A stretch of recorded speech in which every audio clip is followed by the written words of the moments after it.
A carta de Paulo aos Efésios é uma mensagem apaixonada de alguém que se sentia chamado para proclamar os mistérios de Deus em Cristo Jesus através da cruz do Calvário. Os mistérios de Deus revelados na igreja como um novo corpo espiritual. Os mistérios de Deus revelados na união entre judeus e gentios transformados pelo Espírito Santo na igreja de Deus. Impressiona-nos o fato de que Paulo, ao final do seu ministério, estava numa difícil situação na prisão em Roma. Ele sabia que a sua prisão poderia afetar os crentes em Éfeso quanto ao seu emocional.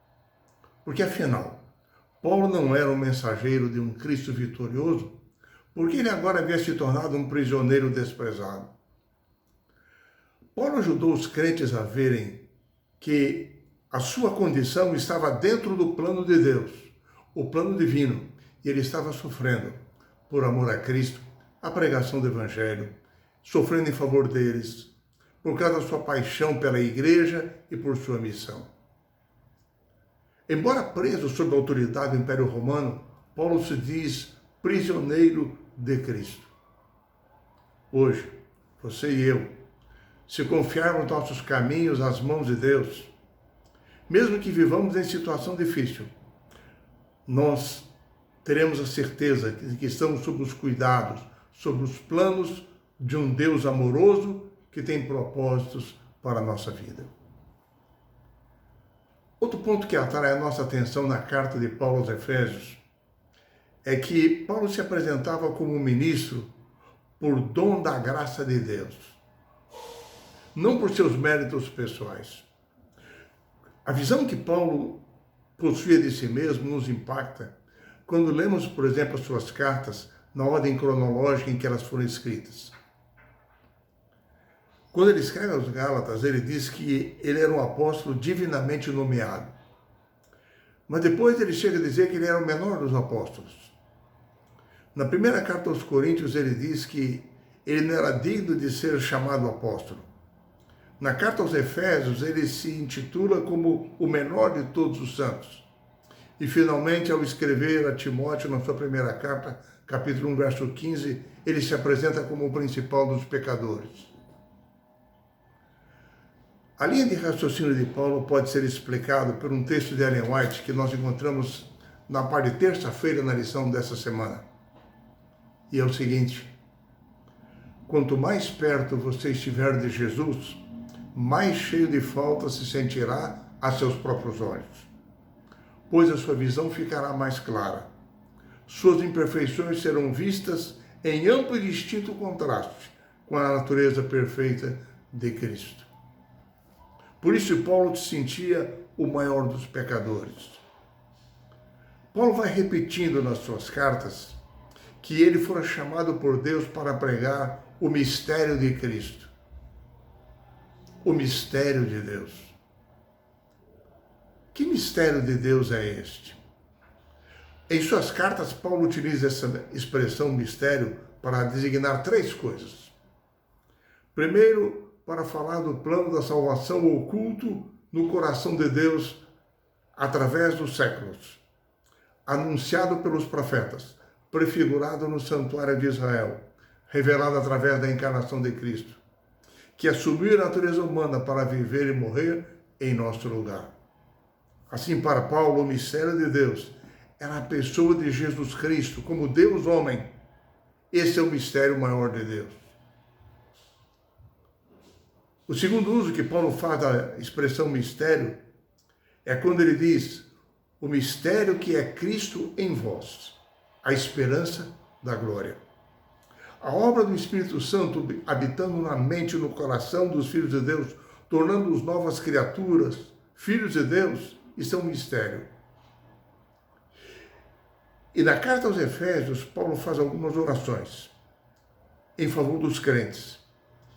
E ele ora para que eles fossem iluminados nos olhos da sua mente e do seu coração, para que entendessem a esperança contida no seu chamamento, a fim de que fossem fortalecidos com poder, Cristo habitasse em seu coração, dando-lhes uma identidade espiritual segura, para que eles estivessem arraigados e alicerçados em amor. O terceiro uso que Paulo faz da expressão mistério é quando ele fala da união de judeus e gentios no único corpo espiritual na igreja, formando blocos da construção de um novo templo espiritual, uma nova comunidade, a igreja, sendo agora todos eles coparticipantes, co-herdeiros das promessas do Evangelho. Paulo reafirma que, através da igreja, a multiforme sabedoria de Deus é revelada a todo o universo, inclusive aos poderes do mal. Porque Paulo diz que a unidade da igreja anuncia que, como Deus unificou em Cristo Jesus judeus e gentios no mesmo corpo espiritual, assim também Deus fará convergir no final dos tempos todas as coisas do reino de Cristo Jesus. E assim a natureza unificada da igreja sinaliza a derrota final do mal. Hoje, se nós entendermos esse aspecto da missão da igreja, isso mudará a nossa maneira de nos relacionarmos uns com os outros. Quando Paulo inicia a sua oração, no capítulo 3, verso 14, ele faz um jogo de palavras em grego, entre pai, pater, e família, pátria. Ele diz que toda pátria leva o nome do pater. Ou seja, toda família nos céus, na terra, leva o nome do Pai. Todos pertencem ao Pai unidos em Cristo Jesus. Hoje, apesar das imperfeições, a família de Deus na terra leva o seu nome. As famílias na terra, apesar de falhas imperfeitas, pertencem a Deus em Cristo Jesus. Carregam o nome divino, a marca de sua propriedade. Paulo prossegue em sua oração, desejando que os crentes efésios compreendessem plenamente o amor de Cristo, que excede todo entendimento, e que entendessem todas as suas dimensões, largura, comprimento, altura e profundidade. Ou seja, entendessem toda a amplitude, a extensão, o alcance, o quanto Deus nos ama, a profundidade do amor de Deus, a grandiosidade desse amor. Paulo conclui o capítulo 3 da sua carta aos Efésios com uma doxologia, na qual ele celebra o poder de Cristo exercido em favor dos crentes, as suas ações em favor da igreja. E ele menciona 4 coisas. Ele menciona que Cristo é o Salvador da igreja. Ele habita no coração dos crentes pelo Espírito Santo. O abundante poder de Deus é oferecido aos crentes. Em 4º lugar, eles podem ser preenchidos por toda a plenitude do poder de Deus. Paulo escreveu essas palavras não apenas para aumentar as nossas expectativas quanto à vida cristã, não, mas para nos mostrar que todos nós podemos, e aquilo que nós devemos ser, como herdeiros de Deus em Cristo Jesus. Enfim, na carta aos Efésios nós vemos o entusiasmo de Paulo pela igreja, a sua missão, o seu propósito. Se hoje você e eu nós sentimos pressão de problemas, dúvidas, tentações, a carta aos Efésios nos auxiliará a ampliarmos o nosso horizonte para os propósitos, para a graça de Cristo Jesus a nosso respeito. Independentemente das circunstâncias que nós enfrentemos, nós podemos louvar ao Senhor, porque nós somos participantes do projeto final de Deus, de restaurar em Cristo Jesus todas as coisas.